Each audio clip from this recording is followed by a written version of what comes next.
Karibu na wakati huu kwa nami Mwanaisha Lukali beki kisiki na machachari Afrika Mashariki na Kati ambaye anahakikisha nakuletea yale yote ya michezo ambao kwa hivi sasa inaendelea kufanya vizuri ndani na nje ya mipaka ya Tanzania. Ilikuwa ni wiki ya michezo, mambo mbalimbali yameweza kujiri katika maeneo tofauti tofauti. Siku ya jana ilikuwa ni siku ya mkutano mkuu wa mwaka kwa upande wa wekundu wa Msimbazi Simba, lakini pia jioni yake wakacheza mchezo wa mwingine wa kimataifa klabu bingwa barani Afrika kule Mali na mnyama kushenyentwa bao 2-1. Mbele yangu hapa nipo na mwanachama na shabiki wa wekundu wa Msimbazi Simba, Shabani. Shebi, uko vizuri? Niko vizuri mwanasharikani. Uko sawa sawa? Ubaya ubwela mama. Tuanzie kwenye mkutano, tuanzie kwenye mchezo. Yote ni ya kwetu, kwa utachagua kama tuanzie wapi, kama ni mkutano, kama ni mchezo. Yote ni ya kwetu na natuhusu sisi. Ndio. Tuanzie kwenye mkutano ambao ulianza kufanyika mapema kabisa asubuhi. Mapendekezo yaliyojadiliwa kwako wewe kama shabiki na mwanachama wa wekundu wa Msimbazi Simba umeyapokea? Binafsi hakuna ambacho nimekipokea hata kimoja kwenye mapendekezo yote. Kuanzia budget na kila kitu ambacho kiliendelea jana kwenye mkutano mkuu. Kwa sababu naona kama ni hadithi ambazo zinaendelea kadri siku zinavyozidi kusonga mbele tu. Of course binafsi ningeuelewa uongozi. Tukianza labda na CEO ambaye ndo mtaji wetu mkuu. Angekuja labda na hoja na mapendekezo ama tuseme ni takwimu za msimu mzima uliomalizika huu. Bwana, tulidhamiria kitu fulani. Tumeambulia kitu hichi na kitu hichi na kitu hichi. Kwa kwanza ilibidi waakiri kama tumefeli kwenye msimu uliopita huu. Yaani cha kwanza kabisa ilibidi uongozi jana uje kukiri. Swali sema mmeshika nafasi ya pili. Haikuwa ni mafanikio kwetu sisi hayo, kushika nafasi ya pili. Ndani ya season 4 tukosa mafanikio. Mkutano uliopita tuliahidi kama msimu tunachukua ubingwa. Nafikiri kufanya hivyo. Kwa viongozi ilibidi kwanza waje sasa. Kupitia huyu CEO wa klabu. Watueleze tulifeli sehemu gani na nini ambacho baada ya kufeli wamepanga barabara kurekebisha makosa yaliyopita. Lakini kabla ukubali makosa uliofanya, utafanya vizuri wakati ujao. Yaani makosa ambayo ushayafanya, unataka kuyakubali, unataka kung'ang'ana kwamba hujakosea, utafanya vizuri nani wakati ujao. Kwa hiyo kilichotokea jana kwenye mkutano mkuu ni ile Zubaisha Bwege. Kwamba bwana, kikatiba inabidi tukae mkutano mkuu. Na watu wamekaa mkutano mkuu kuridhisha wanachama na serikali. Lakini hakuwa ni mkutano wa kiufundi wala wa kujenga ile klabu. Na ndio maana kama unavyoona klabu sasa hivi inaelekea shimoni ile. Kwa sababu imekuwa na viongozi wengi ambao ni machinga na ni wahuni. Hatakuwa na viongozi ambao wamenyooka hivi. Hicho ndio kitu pekee ambacho kinatafuna ile klabu. Shida kubwa ya wekundu wa Msimbazi ni nini, Shebi, katika uongozi? Shida kubwa ya klabu ya Simba nafikiri ni Simba nzima, kuanzia wanachama mpaka viongozi. Kwa sababu kitu kimoja, hatumaanishi kwamba labda watu wagombane, ila kwa majibu ambayo alikuwa anatoa jana mwenyekiti wa klabu ya Simba, hakutakiwa kwenye ule mkutano. Yaani pale jana ibidi mwenyekiti aanze kujiuzulu pale. Kwa sikuona wanachama ambao walikuwa kutuwakilisha siku kwenye mkutano mkuu kumwachia Mangungu aondoke bila kujiuzulu kwenye ule mkutano mkuu. Kwa sababu kubwa moja. Kwenye ahadi ya mdhamini wa jezi anatotea basi. Jana amesemaje mwenyekiti kuhusu basi? Nanunua jezi feki. Watu wanahoji maswali ya msingi, mlituahidi basi linakuja. Basi sawa, makombe mmesema yanakuja, makombe hayaji. Mmesema basi linakuja. Shabiki wa klabu anakwenda anahoji kuhusu basi. Yaani baada ya kusema basi unasema na mdhamini wewe unavaa jezi feki unauliza basi. Sasa mzabuni ananunuaje basi wakati jezi hamnunui?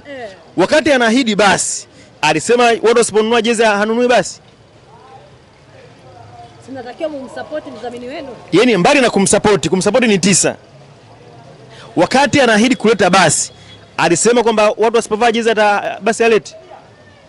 Na kama jezi haziuziki, mwenzisi kaisha bei jezi Jangwani, moja unapata 2, mbona hajaisha jezi mpaka saizi? Hakuna season ambayo watu wamevaa jezi kama season hii. Sema viongozi shukrani hawana. Ukizungumza misimu ambayo Simba amefanya vizuri kwenye swala la jezi, ni misimu miwili. Na mwaka huu ni the best zaidi kuliko misimu mingine yote ambayo imepita nyuma huko. Lakini mpaka sasa kipi ambacho kinaendelea pale? Huyu mdhamini Jeruti ambaye mwenyekiti anamtetea leo kwa maslahi yake, alisema atatoa mchezaji ambaye ni nyota kwenye klabu. Sawa. Kwa usajili huu wachezaji wote ni level moja. Hakuna top mpaka saizi pale. Simba imefanya vibaya katika soko la usajili? Kiutendaji nafikiri imefanya vibaya zaidi kwa sababu tumesajili wachezaji wengi ila wamekosa malezi. Unafanya usajili wa wachezaji, ukija unawarundika hapa viongozi, kila mtu anapita njia zake. Bosi ndio yule, kila mtu anamjua. Aina ya mpira anavyoendesha yeye. Sawa. Utafanyaje vizuri? Wachezaji wamekuja, sawa, umeshasajili wachezaji. Je, unawatunza vipi na vipi wachezaji? Angalia wachezaji jinsi wanavyocheza klabu ya Simba mechi mbili hizi. Yaani ukiwaangalia unaweza kadhani labda na miezi 6 hawajalipa mshahara. Hawana mudi. Hata kidogo. Morali imeshuka. Na hii sio kwa bahati mbaya. Mimi nataka niseme kitu kimoja ambacho watu wengi sana hawaelewi. Umeona ile klabu ya Simba? Ili tutoke pale tulipo sisi, tupige hatua nyingine mbele, tusiendelee kurudi nyuma. Kwamba lazima tuanze kufumua kila kitu.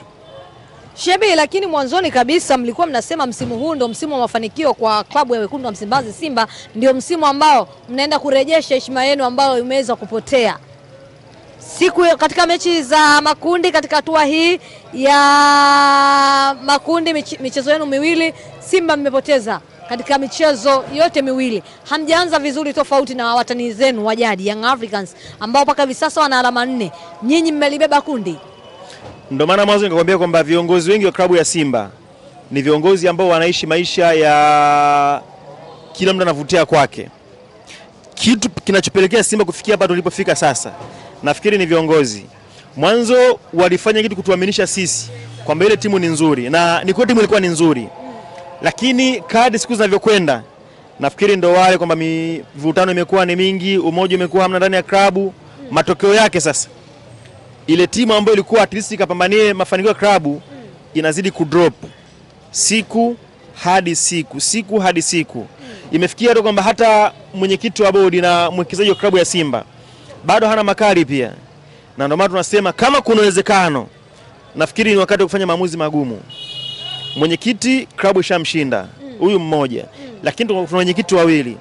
Kama mwenyekiti mmoja ameshindwa klabu imemshinda, huyu mwenyekiti mwingine majukumu yake anatimiza vipi?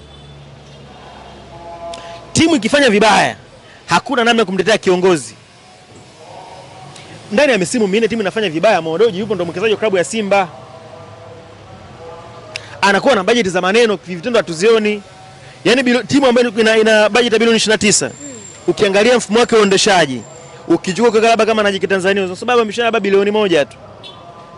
Hakuna uwiano kabisa wa 29 na klabu jinsi inavyoendeshwa. Kwa hiyo Modoji pia ndani ya Simba pia ni tatizo. Ni kirusi na yeye. Asilimia 100%. Ndani ya Simba ni kirusi. Nakupa mfano mmoja tu. Kama ndani ya misimu minne ameshindwa kuitengeneza klabu ikawa na makao kutoa taji lolote, utamtukuza vipi utajiri?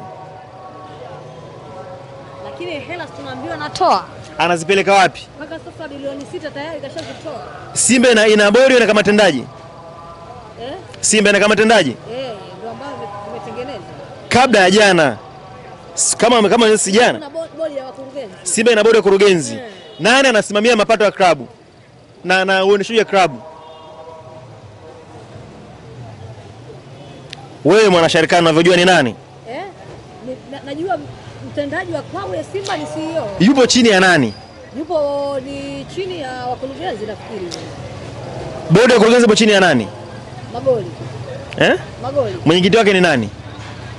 Magoli ambaye ndio mwenyekiti ni Mo, alikuwa ni Mo, amempatia Magoli hivi sasa. Tukizungumza Simba kufeli atuzungumzie leo. Simba tunaanza msimu, mwenyekiti ni Mo. Sawa. Kwa kama bodi ya wakurugenzi ambayo iko chini ya Mo ndio inasimamia mambo yote ya klabu na sio yupo chini yao, wewe unasemaje unatoa pesa alafu juzi zinaenda wapi? Unatoa pesa unampa nani? Na bodi ipo chini yako wewe. Kuna siku ushikwambia kwamba bwana labda Shabaraka amechukua bilioni 2 amefanyia kitu 1 2 3. Ushikusikia? Ushikusikia Shabaraka ameenda kusajili mchezaji? Kila kitu kipo chini ya bodi.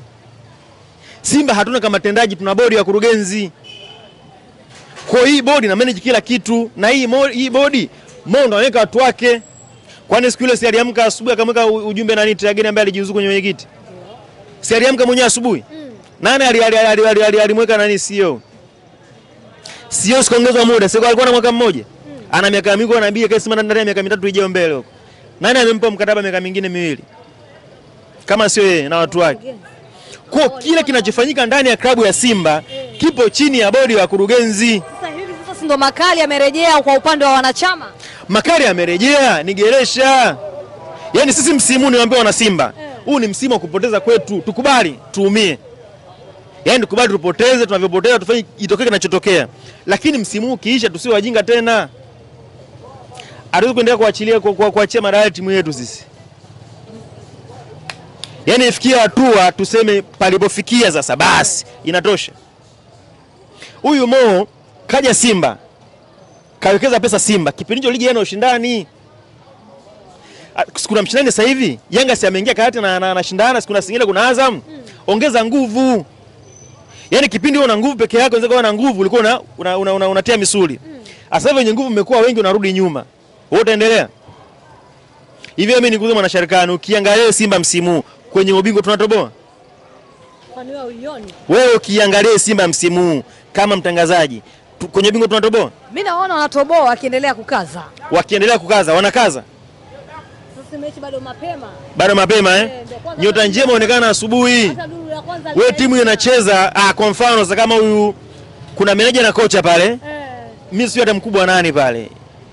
Sasa kama mechi ya jana au hizo mechi mbili, kwa nini Kagoma achezi? Ni mpango wa mwalimu. Ndio unajua kweli shida ndio imeanzia hapo. Yaani timu namba 5 Afrika kwa ubora. Umecheza finali ya kombe la shirikisho msimu uliopita. Unachukua mwalimu hana vigezo.